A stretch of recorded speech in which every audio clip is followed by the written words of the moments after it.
आप सबों को मेरा नमस्ते। ह्यूमन वैल्यूज़ इन मध्यस्थ दर्शन इस कोर्स में आप सबों का स्वागत है। आज की कक्षा में हम लोग कर्मफल सिद्धांत के ऊपर थोड़ी चर्चा करना चाहेंगे। तो आपको ध्यान हो, पिछली कक्षा में हम लोगों ने ये बात की थी कि हर मनुष्य निर्भ्रमता रूपी, समाधान रूपी, निरंतर सुख या विश्राम रूपी फल को पाना चाहता है। तो निर्भ्रमता का तात्पर्य सभी प्रकार के भ्रमों से मुक्त होने से है। दूसरे शब्दों में वास्तविकताएं जैसी हैं उसको वैसा ही देख पाने से है।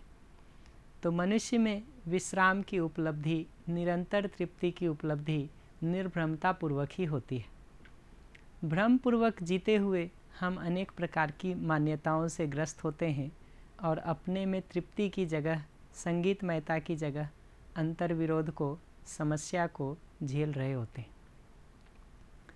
तो ये निर्भ्रमता जो जीवन में घटित होने वाली क्रिया है, इसको अगर अलग अलग स्तर पर देखें तो आत्मा में अनुभवपूर्वक निर्भ्रमता स्थापित होती है, बुद्धि में बोधपूर्वक, चित्त में प्रतीतिपूर्वक, वृत्ति में आभासपूर्वक और मन में भासपूर्वक निर्भ्रमता की सुनिश्चितता होती है।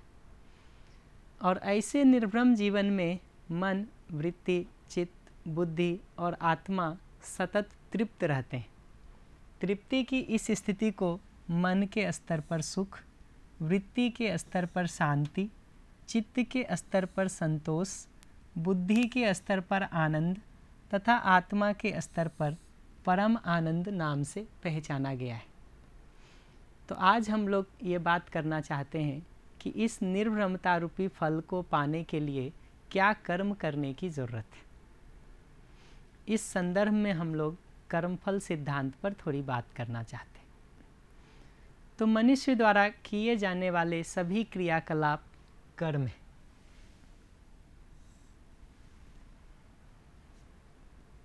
क्रियाओं को देखेंगे तो प्रकृति की हर इकाई क्रियाशील है। जड़ प्रकृति में भी एक एक पौधा, एक एक प्राण कोशिका, एक एक अणु परमाणु सतत क्रियाशील रहते हैं। किंतु उन क्रियाओं को हम कर्म नहीं कहते, क्योंकि वहाँ निर्णय लेने की स्वतंत्रता नहीं होती, वो भाग नहीं होता। तो जड़ प्रकृति में क्रिया होते हुए भी हम उन्हें कर्म के रूप में नहीं पहचानते, जबकि चैतन्य प्रकृति में होने वाली क्रियाओं को हम कर्म के रूप में पहचानते हैं, क्योंकि वहाँ निर्णय का भाग जुड़ा हुआ होता है। और इस चैतन्य प्रकृति में भी प्रधान रूप से मानव में होने वाली क्रियाओं को हम कर्म के रूप में अध्ययन करेंगे। तो कर्म को अगर देखें तो मानव के किए जाने वाले कर्म को कायिक, वाचिक और मानसिक, इन तीन भागों में बांटा जा सकता है। कायिक का मतलब है शरीर के साथ मिलकर के किए गए क्रियाकलाप, शरीर के द्वारा किए गए क्रियाकलाप। काया का तात्पर्य शरीर से है। तो हम किसी भी व्यवहार को करते हैं, किसी भी उत्पादन क्रियाकलाप को करते हैं, तो इन क्रियाकलापों में हमारा शरीर इन्वॉल्व होता है, इंगेज्ड होता है। हम शरीर से किसी न किसी क्रिया को कर रहे होते हैं। इस रूप में इसको कायिक क्रिया नाम दिया गया है, यानी कायिक कर्म कहा गया है। इसी तरह से बोलने के रूप में जो हम कर्म करते हैं वो वाचिक कर्म कहलाता है। और आप देख सकते हैं कि हम परस्परता में जब एक दूसरे से व्यवहार कर रहे होते हैं तो हमारी वाणी का एक दूसरे के ऊपर बहुत प्रभाव पड़ता है। हमारी वाणी संतुलित हो, सधी हुई हो, परस्परता में संबंध को व्यक्त कर रही हो, तो हमारा साथ साथ जीना बहुत सरल और सहज हो जाता है। वहीं दूसरी ओर अगर हमारी वाणी अपमान से भरी हुई हो, विरोध से भरी हुई हो, तो वो परस्परता में संघर्ष का, दुख का, विरोध का कारण बनता है। कायिक और वाचिक के साथ साथ देखेंगे तो जीवन के स्तर पर, मानसिक स्तर पर भी हमारे अंदर इच्छा के रूप में, विचार के रूप में जो क्रियाएं हो रही हैं, उनको भी कर्म के रूप में पहचाना गया है। तो चाहे जीवन के स्तर पर क्रियाएं हो रही हों, चाहे जीवन और शरीर इन दोनों के सहअस्तित्व के रूप में हम कुछ क्रियाओं को कर रहे हों, इन सबों को कर्म के रूप में पहचाना गया है। हर कर्म का एक निश्चित फल होता ही है। क्योंकि कर्म के साथ फल जुड़ा हुआ ही है। बल्कि इस पूरी श्रृंखला को देखेंगे तो कर्म की श्रृंखला के आखिरी बिंदु को, आखिरी स्टेप को फल के रूप में पहचाना जाता है। तो इस कर्म फल की श्रृंखला में अपेक्षित फल को पाने के लिए आवश्यकता अनुसार निश्चित कर्म को करना भी आवश्यक है। हम कर्म ना करें और फल की आशा करें तो ये फल कभी मिलने वाला नहीं है।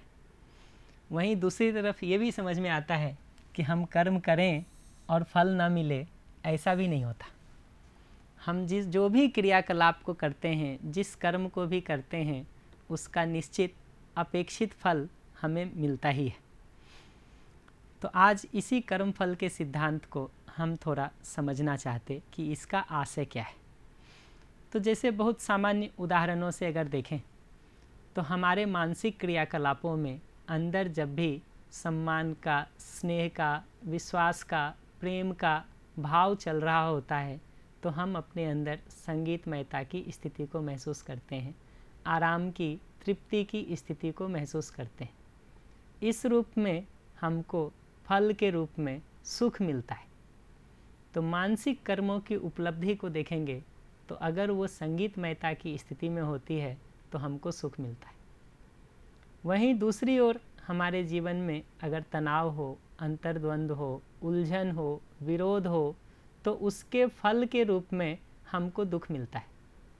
तो मानसिक कर्म को भी देखें तो भले बाहर उसका कोई प्रभाव नहीं दिखाई दे रहा हो, परस्परता में उसका कोई प्रभाव नहीं दिखाई दे रहा हो, लेकिन अपने अंदर सुखी या दुखी होने के रूप में हर क्षण उसका एक प्रभाव दिखाई देता ही है।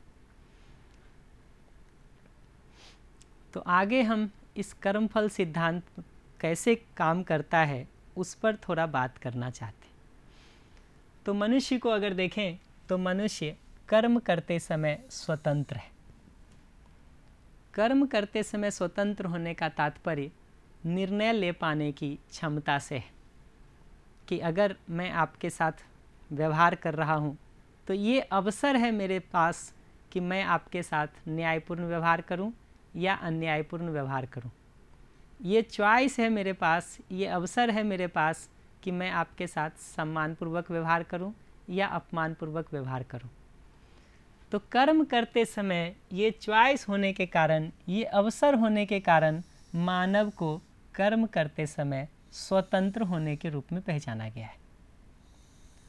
पशुओं में देखेंगे तो पशुओं में इस प्रकार कर्म करने की स्वतंत्रता नहीं दिखाई देती। सामान्य रूप से पशु अपने वंश के हिसाब से निश्चित आचरण को व्यक्त करते रहते हैं। जैसे अगर गाय को देखें तो गाय एक शाकाहारी जानवर है, तो इस रूप में गाय घास खाती है और ये गाय आज भी घास खा रही है। 100 साल पहले भी घास खाती थी और आगे भी देखेंगे तो ये घास खाएगी। इस रूप में इसका एक निश्चित आचरण दिखता है। लेकिन मनुष्य को देखें तो वही मनुष्य किसी समय वातावरण के प्रभाववश, स्थिति परिस्थिति के कारण मांस खाना प्रारंभ कर देता है।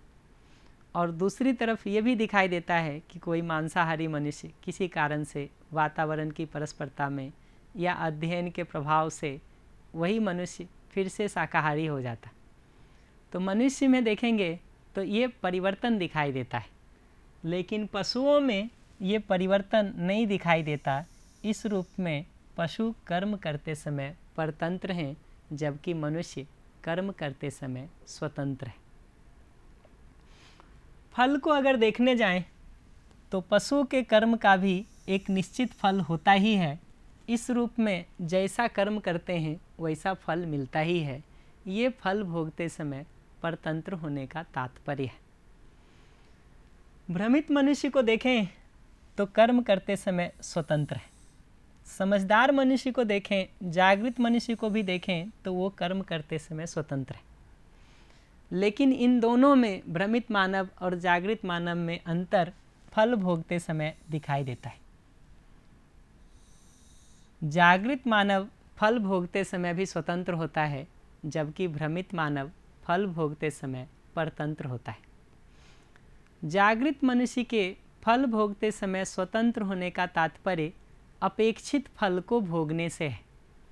तो चूँकि एक समझदार मनुष्य नियमों को समझा हुआ होता है, इसलिए जैसी फल की उसे अपेक्षा होती है, कामना होती है, उसी के अर्थ में कर्म को ठीक ठीक करता है।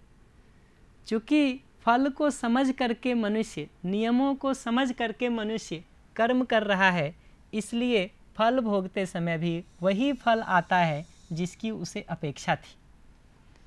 अपेक्षित फल को भोगने के आधार पर जागृत मानव को फल भोगते समय स्वतंत्र होने के रूप में पहचाना गया है। तो यद्यपि जागृत मानव के कर्म का भी एक निश्चित फल ही है, ऐसा नहीं है कि कर्म कुछ और करें फल कुछ और होगा, लेकिन जिस अपेक्षा से कर्म किया गया था उसी अपेक्षा के पूरा होने के कारण इसको फल भोगते समय स्वतंत्र होने के रूप में पहचाना गया है। जबकि भ्रमित मनुष्य को देखें तो अपेक्षा तो उसकी भी निरंतर सुख रूपी फल को भोगने की होती है, लेकिन नियमों को ठीक ठीक नहीं समझे होने के कारण, अपने संस्कारों को ठीक ठीक व्यवस्थित नहीं किए होने के कारण वो कर्म जिस प्रकार के करता है उसके फल के रूप में निरंतर सुख उपलब्ध नहीं होता। तो चाहना सुख रूपी फल को भोगने की है, जबकि वो फल नहीं मिल रहा है, इस रूप में भ्रमित मानव को फल भोगते समय परतंत्र कहा गया है। उदाहरण के रूप में हम कर्म करते समय भ्रमित मानव की स्थिति में ये सोच सकते हैं कि दूसरे का शोषण करके, दूसरे का शासन करके, दूसरों के साथ अपमानपूर्वक जीते हुए हम सुखी हो जाएंगे। इस अपेक्षा से शासन को, शोषण को, अपमान को हम अपने कर्म में कर सकते हैं, लेकिन फल के रूप में देखने जाएंगे तो दूसरों को अपमान करने के प्रतिफल के रूप में हम स्वयं दुखी होते हैं और दूसरा भी लौट करके हमारे साथ अपमानपूर्वक ही प्रस्तुत होता है। इस आधार पर दुख की श्रृंखला आगे बढ़ जाती है। तो फल भोगते समय परतंत्र होने का आशय यह है कि अपेक्षा तो सुख रूपी फल की ही है, लेकिन चूँकि नियमों को ठीक ठीक समझा नहीं गया है, अपने संस्कारों को उस अर्थ में व्यवस्थित नहीं किया गया है, इसलिए कर्म करते समय स्वतंत्र होने के बावजूद भी फल भोगते समय परतंत्रता दिखाई देती है। तो अब अगर पूरी बात को पढ़ें तो मानव कर्म करते समय स्वतंत्र है। फल भोगने की स्थिति में देखें तो भ्रमित मानव परतंत्र है, जबकि जागृत मानव स्वतंत्र है। और पशुओं में देखें तो कर्म करते समय भी कोई स्वतंत्रता नहीं दिखाई देती। अपने वंश के आधार पर वंशानुषंगीय विधि से निश्चित अपेक्षित आचरण को पशु करते रहते हैं और उसी के अनुरूप फल परिणाम को भोगते रहते हैं। इस रूप में पशु कर्म करते समय परतंत्र है और फल भोगते समय भी परतंत्र है। तो कर्मफल सिद्धांत को अगर बहुत सामान्य भाषा में कहें तो हर कर्म का एक निश्चित फल होता ही है। हम सामान्य भाषा में ये बात बार बार कहते रहते हैं कि अगर हमने आम के पेड़ लगाए हैं तो फल भी आम का ही आएगा, और अगर हमने बबूल को रोपने का काम किया है तो फल के रूप में कांटे ही आएंगे। ये प्रकृति का एक निश्चित नियम है, एक निश्चित सिद्धांत है। तो जिस क्रिया प्रक्रिया को भी हम कर्म के रूप में सुनिश्चित करते हैं, सारी स्थिति परिस्थिति के साथ उसका जो अपेक्षित फल परिणाम बनता है वही हमको उपलब्धि के रूप में हासिल होता है। तो इसी को हम कर्मफल सिद्धांत के रूप में पहचानते हैं। चूँकि मानव कर्म करते समय स्वतंत्र है, उसे चुनाव का अवसर है कि वो कैसा कर्म करे और कैसा कर्म नहीं करे। तो इस चुनाव के अवसर के कारण अगर वो अपने मन, तन, धन के सदुपयोग का निर्णय लेता है तो विकास की ओर, जागृति की ओर गति करता है, और अगर भ्रमवश अपने मन, तन और धन रूपी अर्थ का दुरुपयोग करता है तो ह्रास की ओर जाता है। तो मनुष्य के लिए ये दोनों ही संभावना है। उचित कर्म को करते हुए विकास की ओर गति करे या अनुचित कर्म को करते हुए ह्रास की ओर जाए। तो जो भी हमारे पास मन, तन और धन रूपी साधन उपलब्ध हैं, उनका सदुपयोग करने से हमारा विकास होता है। और भ्रमवश दुरुपयोग करने से ह्रास होता है।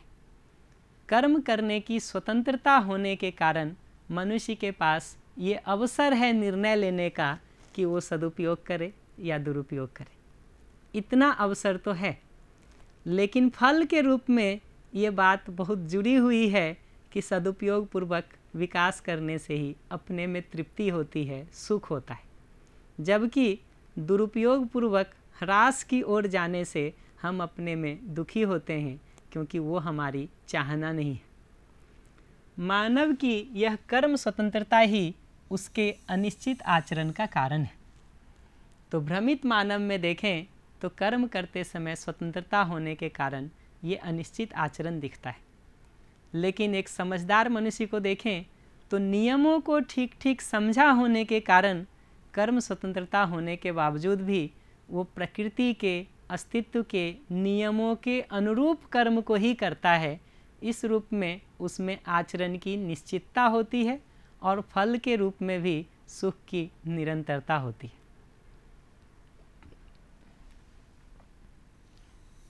तो एक मानव संतान को अगर देखें, एक बच्चे को देखें, तो चूँकि उसने अभी वास्तविकताओं को ठीक ठीक समझा नहीं है, उस अर्थ में जीने की अभी योग्यता नहीं विकसित हुई है, इस रूप में गलती करने का अधिकार है उसके पास। कि एक मानव संतान जब अपनी शरीर यात्रा को शुरू करता है तो इस अपेक्षा से ही करता है कि इस शरीर यात्रा में धीरे धीरे हम समझदारी और जिम्मेदारी को अपने में सुनिश्चित कर सकें। तो एक मानव संतान को देखेंगे तो गलती करने का अधिकार है, लेकिन उसके साथ साथ देखेंगे तो सही करने का अवसर भी है।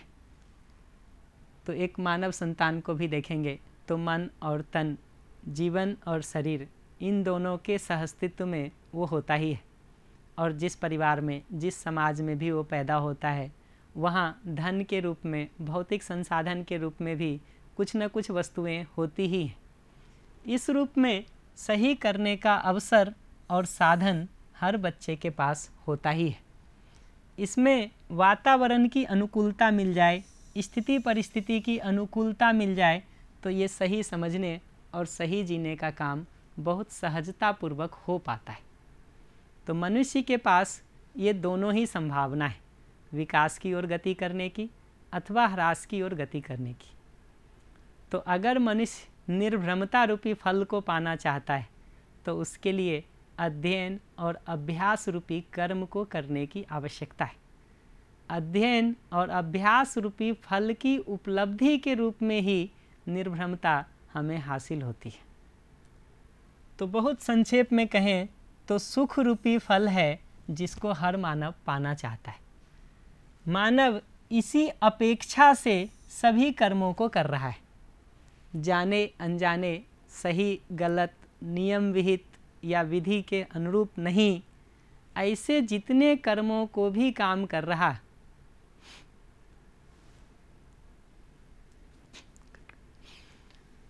तो मनुष्य को अगर देखेंगे तो सुख रूपी फल को पाने के लिए ही मनुष्य समस्त क्रियाकलापों को करता हुआ दिखाई देता है। मनुष्य के हर कर्म के मूल में अपेक्षा सुख की ही होती है, चाहे मनुष्य उचित कर्म को कर रहा हो, चाहे अनुचित कर्म को कर रहा हो, चाहे विधि के अनुरूप कर्म कर रहा हो या उसके विपरीत कर्म कर रहा हो। इन दोनों ही स्थितियों में अपेक्षा तो सुखरूपी फल की ही होती है। तो यदि हम प्रकृति के नियमों को, अस्तित्व के नियमों को ठीक ठीक समझ करके उस अनुरूप कर्म करते हैं तो फल के रूप में सुख मिलता है। अन्यथा सुख रूपी फल की चाहना होने के बावजूद भी वो हमको उपलब्ध नहीं होता। तो हर कर्म में देखेंगे तो कर्ता, कार्य, कारण, प्रभाव और फल, ये 5 भाग निहित होते हैं, जुड़े होते हैं। ये कर्म के सहयोगी घटक हैं जो कर्म के साथ अविभाज्य रूप से जुड़े ही होते हैं। अर्थात जब कभी भी मनुष्य कर्म कर रहा होता है तो उसमें कर्ता, कार्य, कारण, प्रभाव और फल, ये 5 सन्निहित होते ही हैं। इनका मतलब क्या है उसको हम लोग एक एक करके समझते हैं। तो कर्ता का तात्पर्य है करने का निर्णय लेने वाला, यानी अपनी जीवन क्रियाओं को, अपने विचार पक्ष को नियोजित करने वाले की कर्ता संज्ञा है। तो जिन क्रियाकलापों को करने का भी हम निर्णय ले रहे, उनके लिए हम कर्ता हैं। जिन क्रियाकलापों को करने का आप निर्णय ले रहे हैं, उसके लिए आप कर्ता हैं। और एक बार निर्णय हमारे विचार में, हमारी जीवन क्रियाओं में हो जाता है, तो वही हमारे व्यवहार में, हमारे आचरण में, हमारी परस्परता में अभिव्यक्त होता है। यानी विचार में निर्णय लेकर के शरीर के साथ किए गए सभी क्रियाकलापों को कार्य के रूप में पहचाना गया है। तो उत्पादन एक कार्य है, व्यवहार भी देखेंगे तो एक कार्य है। ये कार्य मनुष्य क्यों करता है, उसको अगर देखेंगे तो दो मूलभूत कारण दिखाई देते हैं। या तो अपनी स्वयं की आवश्यकता की पूर्ति हेतु, अथवा परिवार, समाज, व्यवस्था में जो भी अपेक्षित कर्तव्य है, दायित्व है हमारा, उसके पालन करने के लिए। तो आप लौट करके अगर अपने दिन भर के क्रियाकलापों को देखें तो कई क्रियाकलाप हम अपनी आवश्यकता पूर्ति के लिए करते हैं। जैसे भोजन करना अपने शरीर की आवश्यकता की पूर्ति के अर्थ में, अध्ययन करना स्वयं की समझदारी के अर्थ में। इसी तरह से परिवार में संबंधियों का ध्यान रखने के लिए भोजन बनाना, ये कर्तव्य पालन है। दूसरे मनुष्य को समझने में सहयोग करने के अर्थ में समझाने के काम को करना, अध्यापन के क्रियाकलाप को करना, ये कर्तव्य पालन हेतु है। तो अनेक कार्यों को अगर देखेंगे तो इनको दो भाग में बांटा जा सकता है। एक स्वयं की ज़रूरतों को पूरा करने के अर्थ में, दूसरा परिवार, समाज, व्यवस्था में जो भी हमारा अपेक्षित दायित्व और कर्तव्य बनता है, उसको पूरा करने के अर्थ में। इस कार्य का कारण क्या है, उसको अगर देखने जाएंगे तो किसी भी घटना की पूर्व घटना उसके कारण के रूप में पहचानी जाती है। जैसे कि सड़क किनारे चलते हुए केले के छिलके पर पैर पड़ के हम फिसल जाते, तो उस फिसलने की घटना के कारण के रूप में केले के छिलके पर पैर पड़ना समझ में आता है। तो किसी भी घटना को देखें तो उसके पहले की घटना कारण के रूप में समझ में आती है। मनुष्य में इसको देखें तो मनुष्य व्यवहार में, व्यवसाय में, जीने में, परस्परता में जिन क्रियाकलापों को भी अभिव्यक्त करता है, उसके मूल में, विचार में निर्णय लेता है। और इस निर्णय लेने का आधार हमारा अपना संस्कार है, हमारी अपनी स्वीकृतियाँ हैं। संस्कार की जगह पर, स्वीकृतियों की जगह पर जिन चीज़ों को भी हमने अपने सुख के स्रोत के रूप में स्वीकार रखा है, पहचान रखा है, उसी आधार पर हम अपने आचरण को बाहर व्यक्त करते रहते हैं। तो अगर मनुष्य के कर्म के मूल कारण को देखने जाएं, क्यों वो कर रहा है, इसको देखने जाएं, तो संस्कार उसके कारण के रूप में समझ में आता है। यही कारण है कि अलग अलग संस्कार होने के कारण, अलग अलग स्वीकृतियां होने के कारण हम सभी लोग अलग अलग क्रियाकलापों में व्यस्त पाए जाते हैं। इस संस्कार के मूल में भी देखने जाएं तो हमारा समझ या उसका अभाव में मान्यता, ये उसके मूल में कारण दिखाई देता। तो सही अर्थों में देखेंगे, सुसंस्कार के अर्थ में देखेंगे तो सुसंस्कार के मूल में समझदारी कारण है। थोड़ा और बारीकी से देखेंगे तो ये समझ में आता है कि ये समझदारी भी हम अपने में इसलिए सुनिश्चित कर पाते हैं क्योंकि अस्तित्व में इसकी संभावना है। हम मानव के रूप में जीवन और शरीर के सहअस्तित्व में रहते हुए जीवन में समझ रूपी क्रिया को सुनिश्चित करने की संभावना है। इस रूप में जीवन क्रियाशील है, इसीलिए समझ का काम भी हो पाता है। तो अंततोगत्वा देखेंगे तो अस्तित्व के सहअस्तित्व पूर्वक होने के आधार पर ही जीवन ऊर्जा संपन्न है, क्रियाशील है। इसलिए समझ रूपी क्रिया को भी अपने में सुनिश्चित कर पाता है। इस आधार पर देखें तो हर क्रिया के मूल कारण के रूप में सहअस्तित्व समझ में आता है। तो मानव के संदर्भ में देखेंगे तो सहअस्तित्व मूल कारण है। इसके अगले स्तर पर देखें तो समझदारी या उसका अभाव कारण है। इसके अगले स्तर पर देखेंगे तो हमारा संस्कार, हमारी स्वीकृतियाँ, ये हमारे बाहर के समस्त क्रियाकलापों का कारण है। प्रभाव का तात्पर्य है फल परिणाम को प्रकट करने के लिए पाए जाने वाले स्पष्ट प्रेरणा अथवा स्फुरन। परस्परता से किसी चीज़ के लिए जो हमको प्रेरणा मिलती है उसको हम प्रेरणा के रूप में पहचानते हैं। तो परस्परता में दूसरों के सानिध्य में जो प्रभाव हमारे ऊपर पड़ता है उसको हम प्रेरणा के रूप में पहचानते हैं। और स्वयं स्फूर्त विधि से अपने अंदर लिए गए निर्णयों को हम स्फुरन के रूप में पहचानते हैं। तो प्रभाव को देखें तो ये दोनों कारण से हो सकता है। सेल्फ मोटिवेटेड ढंग से भी हो सकता, स्वयं स्फूर्त रूप में भी हो सकता, परस्परता के प्रभाव बस भी हो सकता है। तो परस्परता के प्रभाव बस होने वाले प्रभाव को प्रेरणा कहते हैं और स्वयं स्फूर्त रूप में होने वाले प्रभाव को स्फुरन के रूप में पहचानते हैं। हम लोगों ने पीछे की कक्षाओं में गुण को पढ़ते समय इस प्रभाव के बारे में बात की थी और कहा था कि ये प्रभाव तीनों तरह के हो सकते। जागृति में सहयोगी प्रभाव, इस रूप में समप्रभाव, जागृति में बाधा देने वाले प्रभाव, इस रूप में विषम प्रभाव, और यथावत बने रहने के अर्थ में मध्यस्थ प्रभाव। तो प्रभाव को देखेंगे तो सम, विषम और मध्यस्थ इन तीन रूपों में बांटा गया है। इसी तरह फल को देखने जाएं तो फल का तात्पर्य कर्म की उपलब्धि के रूप में हासिल वस्तु से है।